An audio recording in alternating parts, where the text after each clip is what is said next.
He can't even walk straight. How's he gonna handle a rifle? He can't even walk straight. How's he going to handle a rifle? The kid behind the counter said it loud enough that the whole showroom heard, and 2 customers laughed. The old man at the door didn't flinch. He shifted his weight onto the cane, set one worn boot in front of the other, and started the long walk toward the used rifle rack at the back. He was 78 years old, with a tremor in his right hand and a piece of shrapnel still riding under his collarbone. And in about 90 seconds, a 60-year-old man was going to walk out of the back office, see the small faded patch on that old field jacket, and snap to attention so hard it knocked the air out of the room. If you believe respect is earned and never expires, type honor in the comments before you watch what happens next. His name was Walter Kessler, though almost nobody in that town knew it, and the ones who did knew him only as the quiet man in the grey house at the end of Larkin Street, who mowed his own lawn one slow pass at a time and waved at the school bus every morning at 7:40. He was a tall man once. You could still see it in the frame, in the breadth of the shoulders that the years had folded forward like a closing book, but the height had gone somewhere into the cane and the careful, deliberate way he moved, as though the floor itself could not entirely be trusted. His mornings ran on a schedule he kept the way other men keep promises, up at 5 before the light, because sleep had stopped being a thing that lasted the whole night somewhere around 1969. Coffee black in the same chipped mug, the radio low, he read the obituaries first, the way old men do, checking the dates against his own, and then he read the rest of the paper front to back even when there was nothing in it, because a man who has known what it is to have no news at all learns not to waste the ordinary kind. He fed the cat that wasn't his, but had decided otherwise. He swept a porch that didn't need it. At 7:40 he stood at the front window with his coffee and lifted one hand to the school bus as it groaned past, and the kids who had ridden that route long enough lifted their hands back, and none of them knew his name, and that suited him fine. He had spent the better part of 60 years learning how to take up as little room in the world as a man possibly can. He wore the same olive field jacket he had worn for 4 decades, the cuffs frayed soft as flannel, the collar gone pale at the seams. In his left pocket he carried a brass Zippo lighter so old the chrome had worn down to bare metal at the corners, and when he was thinking, waiting in line at the pharmacy, sitting in the truck before he found the will to climb down, his thumb would find the hinge of it and turn it over and over, a small private rhythm, the way some men work a coin or a set of rosary beads. He did not smoke. He had not smoked in 51 years.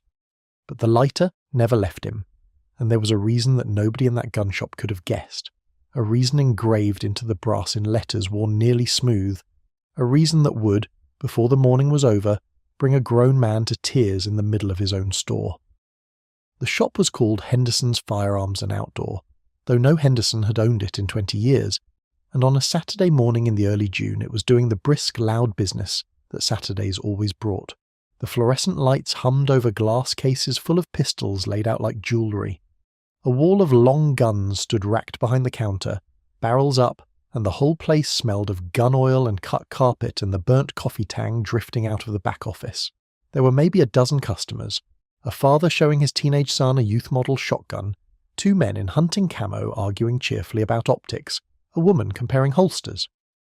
Behind the front counter stood Tyler Brandt, 23, 3 months into the job, wearing the kind of confidence that comes cheap and early and costs a man dearly later. Tyler had decided a great many things about the world in his 23 years, and one of them was that he could read a person the instant they walked through a door. He was not underneath it a cruel young man, just a frightened one wearing cruelty like a borrowed coat that didn't fit. His girlfriend had moved out in April and taken the dog. His father, who had wanted him to be a great many things, had never once said he was proud of any of them.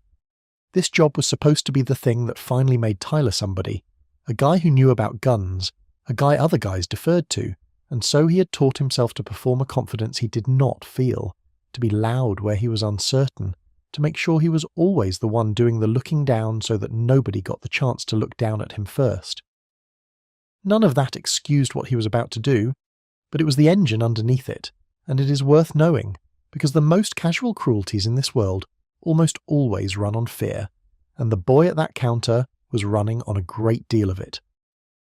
When the old man had shuffled in off the parking lot sweating from the long walk across the asphalt, leaning on that cane, Tyler had read him in half a second and filed him under harmless, helpless, here by mistake. What Tyler did not know, what he could not have known, was that the man in the back office had spent 22 years learning to read people too, and had learned that the ones you write off in half a second are almost always the ones who end up teaching you something you'll carry to your grave. It started small, the way these things do. Walter reached the back of the store and stood before the used rifle rack, studying the row of bolt-action hunting rifles with the unhurried attention of a man who had nowhere else in the world he needed to be. He was looking for one in particular, a Remington 700 .30-06 walnut stock. Not because he hunted anymore, his hands wouldn't allow it, but because his great-grandson Ezra turned 12 next month and had asked, in the careful voice of a boy who half expected to be told no, whether Grandpa Walt might teach him to shoot the way Grandpa Walt's own father had taught him. Walter had said yes before the boy finished the sentence, so he had driven the 4 miles into town and parked at the far end of the lot because the close spaces frightened him with their tight angles, and walked the whole way in, and now he stood reading the price tags one at a time, his lips moving slightly. Tyler watched him from the counter for a while, then sighed, the loud put-upon sigh of a young man being inconvenienced, and ambled back. "Help you find something, Pop," he said. "Most of those are going to be a little much for you. We got some nice little .22s up front, real gentle, wouldn't want to knock you over." Walter turned slowly, his eyes pale blue and steady, settled on the young man's face with no anger in them at all. Only a kind of patience so deep it might have been mistaken for weakness by anyone who had never had to learn it the hard way. "I'm all right," he said. His voice was quiet, gravel worn smooth by a creak. "Just looking at this Remington here." He nodded toward the rifle. "My boy carried one like it. Long time ago." That was all. He turned back to the rack, but Tyler, who had an audience now, the 2 camo-clad hunters had drifted over, sensing entertainment, wasn't quite finished, and what he said next he would replay in his own head for years, lying awake, wishing he could reach back through time and put his hand over his own mouth. "Sure he did, Chief," Tyler said, and grinned at the hunters. "Tell you what, why don't you let me hold on to your cane while you handle the merchandise? Safety thing." One of the hunters snorted. It was the kind of remark that costs the man who makes it nothing, and the man it lands on everything. And the little knot of onlookers laughed along because laughing was the easy thing, easier by far than the alternative, which would have been to wonder whether somebody ought to say something. Nobody did, and somewhere in the back of the store the office door began to open. The thing Walter had learned, in 58 years of being underestimated, was that there was no profit in correcting a man like Tyler. He had been called worse by better. He had stood in places where the words men used didn't matter at all because the next 60 seconds would decide whether any of them used words ever again, and he had learned in those places that a man's worth and a man's reputation are 2 entirely different things, and the second one is mostly noise. So he didn't answer Tyler. He reached up, his hand steady now, the tremor strangely gone the way it always went when his hands had a purpose, and lifted the Remington off the rack, checked the chamber by habit older than the boy in front of him, found it empty and brought the rifle to his shoulder. The motion was a single fluid thing, economical and exact, the stock settling into the pocket of his shoulder as though it had been carved to fit there, his cheek dropping to the comb, his pale eye finding the front sight and holding it dead still, while everything else in the room went on humming and laughing. The 2 hunters stopped snorting. They didn't know why exactly. They only knew that the helpless old man had, for one quiet second, looked like the single most dangerous person in the building, and then the moment passed and he lowered the rifle gently back into his hands and went on reading the price tag as if nothing had happened. He set the rifle back on the rack.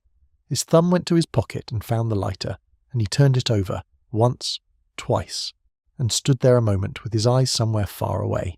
He was thinking, though he would never have said so out loud, about a hillside in a country half the people in this store couldn't find on a map, about red mud and the smell of cordite and rain that fell warm as blood, about a 19-year-old kid from Ohio named Danny who had laughed at his jokes and shown him a photograph of a girl back home, and bled out a little at a time in Walter's arms, while Walter pressed both hands against a wound that was never going to close.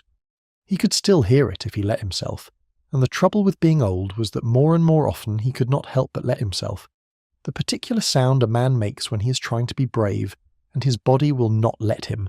The wet rattle of the rain on ponchos and helmets, and the things that used to be men, The way the flares turned everything the colour of an old photograph and then went dark and left you blind. Some nights he was back there before he knew he had closed his eyes. He had made his peace with that the way you make peace with a bad knee. Not by curing it, but by learning to walk anyway. He was thinking about 3 others he had carried, one at a time, across 40 yards of open ground while the world came apart around him, and about the 2 he hadn't been able to carry, and about how the brass lighter in his pocket had belonged to that hillside before it ever belonged to him.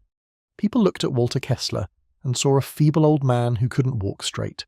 What they could not see, what no one in that bright loud store could possibly have seen, was the weight he had carried up that hill and never once set down, the weight he carried still every single day in a frayed jacket and a steady pair of eyes and a worn brass lighter that he turned and turned between 2 fingers that did not, when it mattered, shake at all.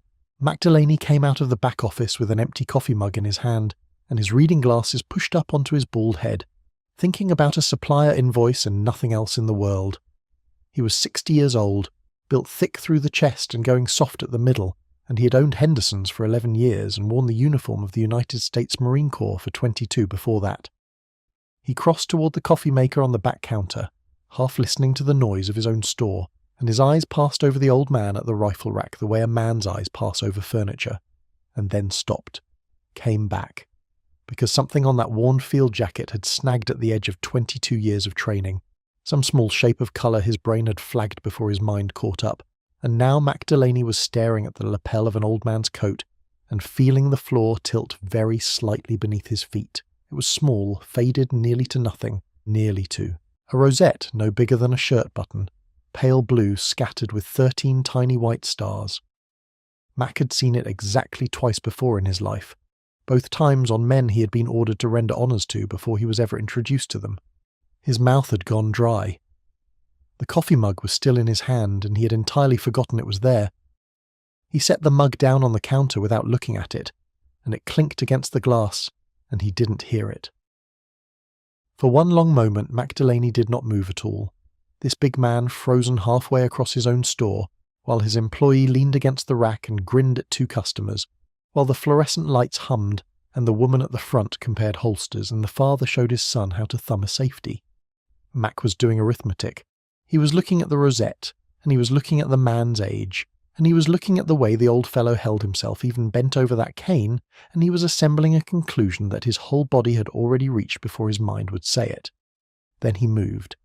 He crossed the length of that store in 8 long strides, fast enough that Tyler's grin faltered and the hunters stepped back, fast enough that the whole showroom turned to look, and he stopped 3 feet behind his own employee, drew his soft heavy body up straight as a flagpole, squared his shoulders, lifted his chin, and snapped to attention with a crack of his heels that every veteran in that building felt in their spine. Tyler turned around, confused, half laughing.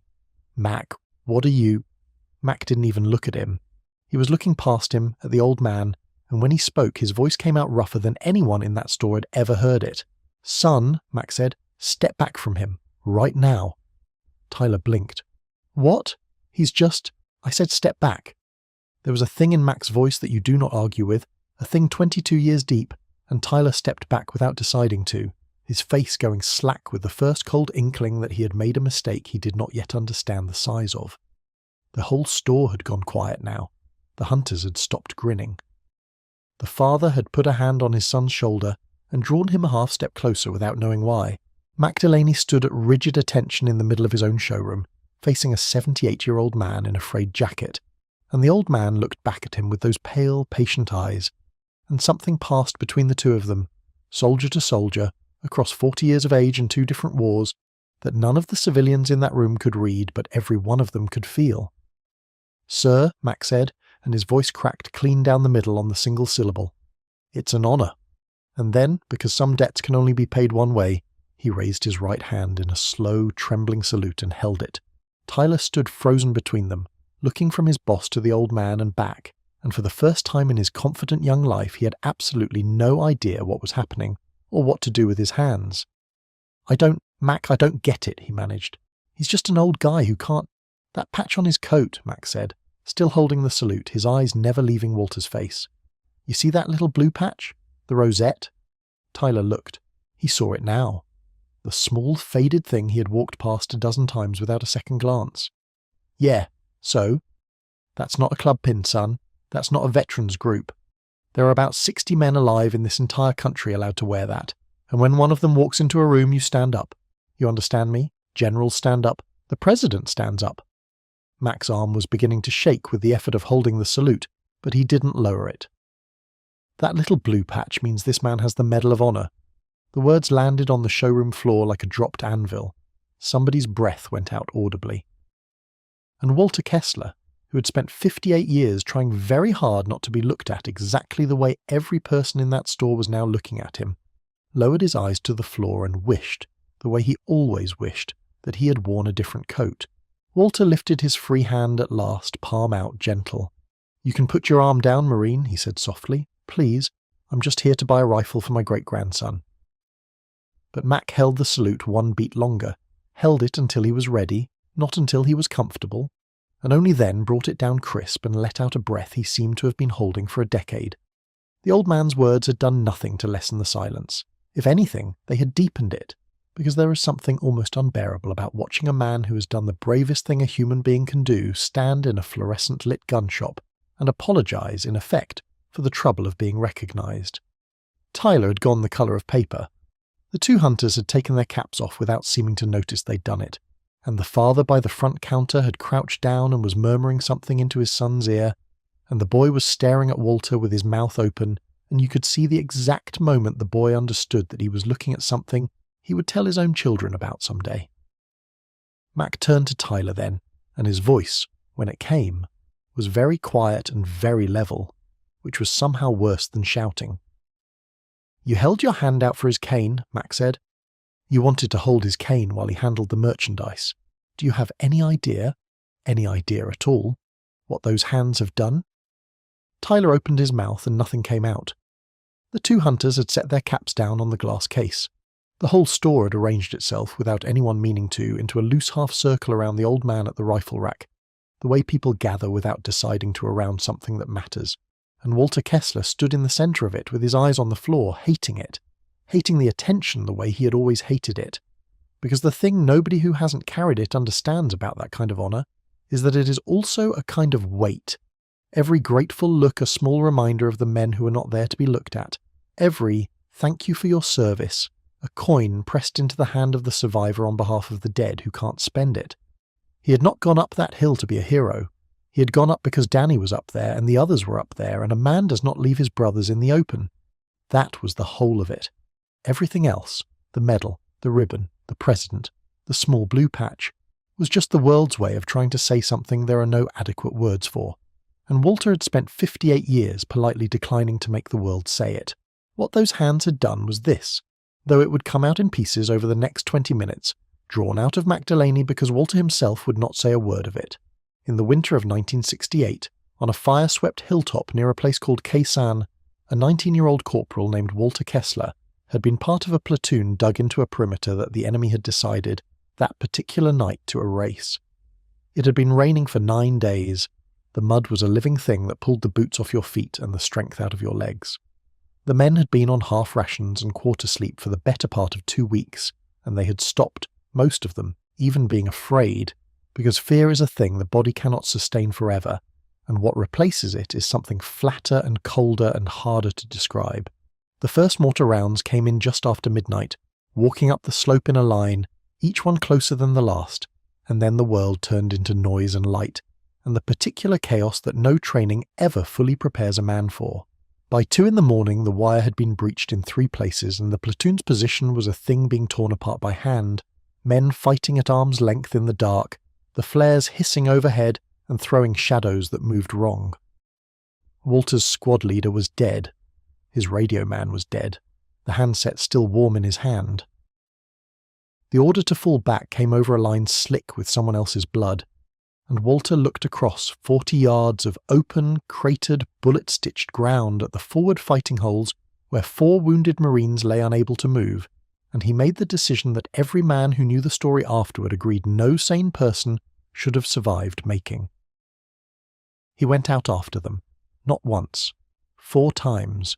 He crossed that open ground under direct fire, found a wounded man, got him up across his shoulders in a fireman's carry, and brought him back through the dark and the rain and the things coming apart in the air, and then he set him down and turned around and did it again and again and again, while the muzzle flashes lit the rain, and the rounds came so close they tugged at the loose cloth of his sleeves like impatient hands. 3 of the 4 men he carried out lived. The 4th, the kid from Ohio, died in his arms at the bottom of the hill, with Walter's hands pressed against a wound that no hands could have closed, and Walter stayed with him until the staying was finished, and then he stood up and went back up the hill. But that was not the part that had earned the small blue rosette.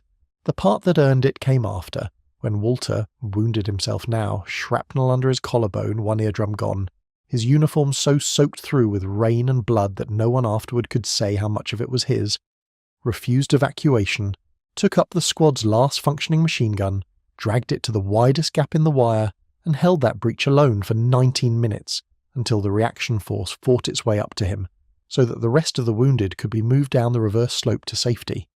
90 minutes does not sound like a long time. Stand in a quiet room and count it out and it will feel like nothing. Now imagine it in the dark and the rain, with the enemy coming through the wire in waves and your own blood running warm down inside your sleeve, and every man behind you depending on whether you stay where you are. He stayed. He fed belt after belt into that gun until the barrel glowed and the ammunition ran dry. And when it ran dry, he did not run. They found him with a bayonet in his hands and a wall of the fallen in front of his position, out of everything but the refusal to leave. And a major had to kneel down in the mud and tell him twice that it was over, that he could stop now, that they were here. Walter would not let go of the gun. The major had to physically close his hands over the young corporals and ease them off the grip one finger at a time, the way you take something away from a child who has fallen asleep holding it. 18 months later, in a room full of brass, the President of the United States hung a pale blue ribbon around the neck of a 21-year-old kid who flinched at the applause, and Walter Kessler went home to a country that mostly wanted to forget the whole thing, and he put the medal in a drawer, and he took it out exactly twice in the next half-century, and he never, not once, told a living soul in his hometown what the small blue patch on his field jacket meant. Mac Delaney told the story standing in the middle of his store, and by the end of it there was not a sound in the building except the hum of the lights, and Walter Kessler stood at the rifle rack with his eyes on the floor, and his thumb turning that brass lighter over and over and over, and then Mac saw the lighter and read what was engraved on it, and the story stopped being about a hilltop in 1968 and became, in one shattering instant, about Mac himself. Because Mac had stepped closer while he talked, close enough now to see the worn brass thing the old man kept turning between his fingers, and on the side of it, scratched in the small hand-tooled letters of a field engraving done with a knife point 58 years ago, were 5 names. 4 of them Mac did not know. The 5th name on that lighter was Delaney. Mac Delaney stopped talking mid-sentence. His mouth was still open. He stared at the lighter, and then at the old man's face, and then back at the lighter, and the blood drained out of his ruddy cheeks until he was nearly as pale as Tyler. "That lighter," Mac said, and his voice was not working right. "Where did you... those names... where did you get those names?" Walter looked down at the brass in his palm as if seeing it new, and for the first time that morning something moved across his weathered face that was not patience. "Boys I carried," he said quietly. "The 3 that lived had it made for me. After. Put their names on it so I'd remember. The other 2 are the ones that didn't come down the hill." He ran his thumb along the row of letters.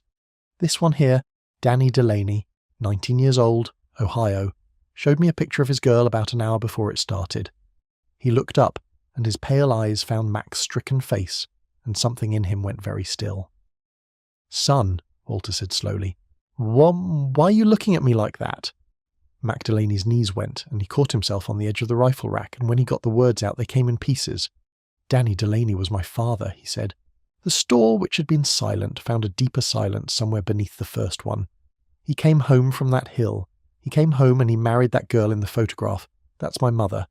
And he had me in 1966, and he raised me, and he told me all my life, every single year on the same day, that he was only alive because a man went out into the open and carried him back when there was no reason on God's earth to do it. He didn't know your name. He never knew your name. The Corps moved you out to a hospital and he looked for you, sir. For 40 years he looked for you. He died 11 years ago, still wondering who you were." Mac was crying now, openly, this enormous Marine standing in his own store with tears running down into the grey stubble on his jaw and not bothering to wipe them. "He's the reason I joined up. He's the reason I'm standing here. There is a whole family. There are children, sir. There are grandchildren that exist because of 19 minutes you spent bleeding behind a machine gun, and I have spent my whole life wishing I could find the man and shake his hand, and you walked into my store, and my own employee offered to hold your cane." Walter Kessler reached out and put his steady, tremulous hand on Mac Delaney's shaking shoulder, and the two of them stood like that for a long moment, the old man and the not-so-young one, while the whole store watched and the father by the counter wiped his eyes, and the boy beside him stood at the kind of clumsy, heartfelt attention that 12-year-olds manage when they understand they are in the presence of something sacred. "Danny made it," Walter said softly, and his own voice had thickened now. "All these years I never knew which of them. They wrote for a while, and then life, you know how it goes. The letters stop. I knew 3 of them made it down off that hill, but I never knew how their lives turned out." He pressed the lighter into Mac's hand, closed the big, trembling fingers around it. "You take this. It's got your daddy's name on it. It should have been yours a long time ago." Mac shook his head, tried to give it back, couldn't speak. "Take it," Walter said, in the voice that generals stand up for. "I carried him once. You can carry him now." It was Tyler who broke. He had been standing apart from all of it, forgotten, pressed back against the glass case with his hands hanging useless at his sides, and the longer the story went the smaller he'd gotten, until the cheap, easy confidence he had walked in with that morning had drained entirely out of him, and left something raw and young and ashamed behind. When the silence finally settled, he stepped forward and his voice was shaking. "Sir," he said, "Mr. Kessler, what I said. When you came in. About your cane. About you not being able to—" He stopped, swallowed, made himself go on, which was the first genuinely brave thing he had done in a long time. "There's no excuse for it. I looked at you and I decided I knew everything I needed to know, and I was wrong about every single part of it. And I'm so ashamed of myself, I don't know what to do." He was crying too now, the easy tears of the young, but they were real. "I'm sorry, I'm so sorry. I don't expect you to forgive me. I just needed to say it to your face." Walter Kessler studied the boy for a long moment, and then he did something that surprised everyone in that store, something they would each describe a little differently when they told it later, but that they all agreed had been the truest thing they saw that whole astonishing morning. He smiled. Not a hard smile, not a smile with any edge of triumph in it, no "I told you so," no settling of scores. A gentle, tired, forgiving smile. The smile of a man who had long ago decided that carrying grudges was just one more weight, and he was done carrying weight he didn't have to. "Son," Walter said, "come here." Tyler came uncertain. The old man reached up and gripped him by the back of the neck the way an uncle does, firm and warm. "I have been underestimated my whole life," he said quietly, "and I'll tell you a secret about it. Half the time it's saved me the trouble of having to prove anything to anybody. You made a mistake. You owned it to my face, which most men 3 times your age can't do. That tells me more about who you're going to be than anything you said when I walked in tells me about who you are." He let go. "We're square, but do me one favour." Tyler nodded, unable to speak. "Next old man that comes shuffling through that door," Walter said, "you remember you've got no earthly idea what he carried to get here. None of us do. That's the whole thing, son. That's the whole entire thing." What changed after that morning changed quietly, the way the most important things usually do. Mac Delaney closed the store an hour early that day, which he'd never once done in 11 years, and he drove Walter Kessler home in his own truck, and he carried the Remington 700 in after him and would not take $1 for it, and he sat at the old man's kitchen table until the light went orange in the windows, listening to stories about a father he had loved and missed every day for 11 years, stories no one else alive could have told him. He learned that his father had been called Danny-O on that hill. He learned that his father had once traded a week of cigarettes for a can of peaches and split it with 5 men. He learned, finally, the name of the man who had carried him, and he wrote it down on the back of a photograph so that his own children would never have to spend 40 years wondering the way his father had. He kept the lighter. He carries it still, in the same pocket Walter had carried it, and now and then, without quite meaning to, his own thumb finds the hinge and turns it over, and he understands a little more each time what it had meant to the man who gave it to him. Tyler Brandt came back to work on Monday a different young man than the one who had left on Saturday, and though he would have been embarrassed to put it into words, he had been handed, at 23, the rarest kind of gift, the chance to see exactly who he had been, clearly and without mercy, early enough to choose to be someone else. He started asking the older customers about their service. He started listening, really listening, in the way that costs you something because it means giving up the comfort of already knowing. He called his father that week, for no reason, just to talk, and the conversation was awkward and short, and it was a beginning. The father who had been there that day brought his son back 2 weeks later just to buy a flag, and told Mac the boy had written about Walter Kessler for a school assignment titled A Hero I Met, and had gotten the only perfect grade in the class, and had asked shyly whether it would be all right to come by sometime and shake the old man's hand again. Word of that Saturday morning travelled the unremarkable distances such words travel.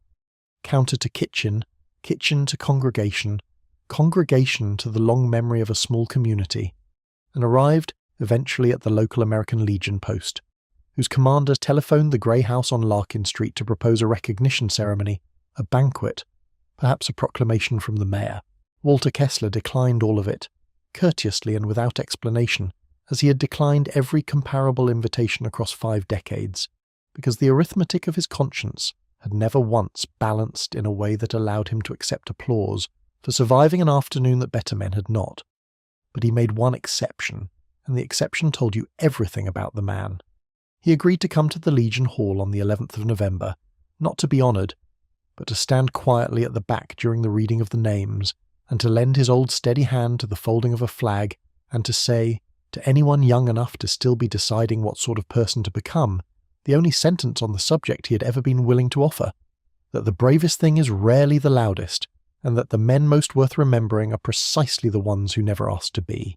And Walter Kessler taught his great-grandson Ezra to shoot, out behind the grey house at the end of Larkin Street, on cool mornings when his hands were steady, one slow, careful lesson at a time. The autumn light came golden and unhurried through the bare cottonwoods, and the frost burned off the long grass while the boy listened with the ferocious concentration of someone determined to deserve a thing he has been given. He showed the boy how to check a chamber, and how to respect a weapon, and how a man holds still inside himself when everything around him is moving.